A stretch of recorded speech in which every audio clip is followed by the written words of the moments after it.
and welcome. I am Anuradha Sengupta. You're aware that the TRAI's guidelines for telemarketers came into force from September 27th. In the first month, there have been 2,500 complaints and 17 telemarketers have already been fined.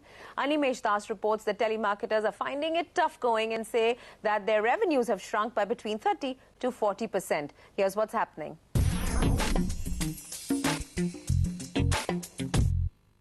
The last month has been rather busy at two-year-old mobile marketing firm Walkover. The company that offers bulk SMS as part of its business has been busy reworking client strategies to deliver more bang for the buck. Since September 27th, it has had to raise rates by almost 15 to 20% thanks to the new regulations introduced by the TRAI for telemarketers.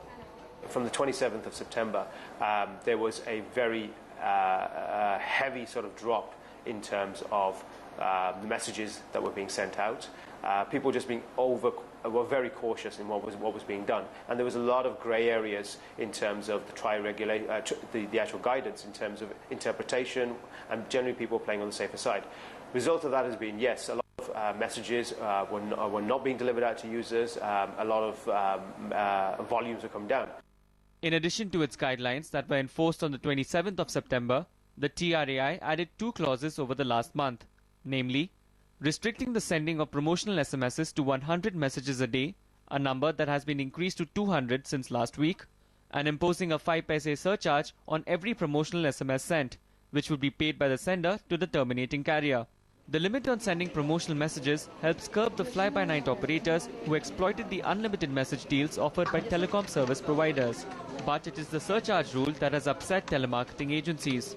Agencies say that adhering to the rules has led to a 30 to 40% drop in business, and the surcharge will only make things worse.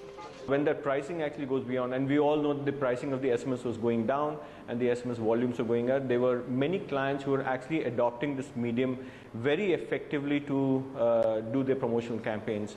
But with this surcharge, actually it restricts the kind of campaigns that the clients can do, because every client has now started monitoring its ROI, and with this surcharge, the ROI is not as good as what it used to be earlier. The 5 paisa is actually passed on by the aggregator straight to the client. So, because no one in between can absorb a 5 paisa charge. TRAI's new rules will also impact the banking and financial services sector, real estate, education, health, consumer goods and entertainment and IT services. While most companies we contacted from these sectors chose to remain mum on what is clearly a tricky issue, others are still deciding their strategy. In certain areas, for example, where we send out or we were sending out daily deal SMSs, and in certain other parts of our business, especially around key holiday periods when we would send out promotional offers to our customers. So those we have stopped at this point in time. So to a limited extent, it has impacted our overall marketing efforts. And we do it specifically more by email rather than SMS, because we believe that there's a bigger opportunity to communicate the proposition on email and just give out much more information and link that directly to the website so that the customers are able to come and complete their transaction. Within a month, the TRAI has received 2,500 complaints from mobile subscribers, issued notices to 1,122 subscribers and penalized 17 telemarketers. However, a few telemarketers have found a way out. Using servers located outside the country, they continue to push out promotional messages. Such a setup does not come under the purview of the TRAI. So despite signing on to the Do Not Call registry, many mobile subscribers continue to receive spam messages. I think almost 6 months back, I registered on DND, that on the website. Not only on the government website, but also I went to the Vodafone, of which I am using my service. But still, we keep getting those kind of messages. Of course, phone calls have stopped, but we still get those SMSs. I'm not aware of DND registration, and I don't know how to sign DND registration. My husband had registered for it, and still he's getting the messages. Invariably from insurance companies, banks, I don't know, they irritate so much.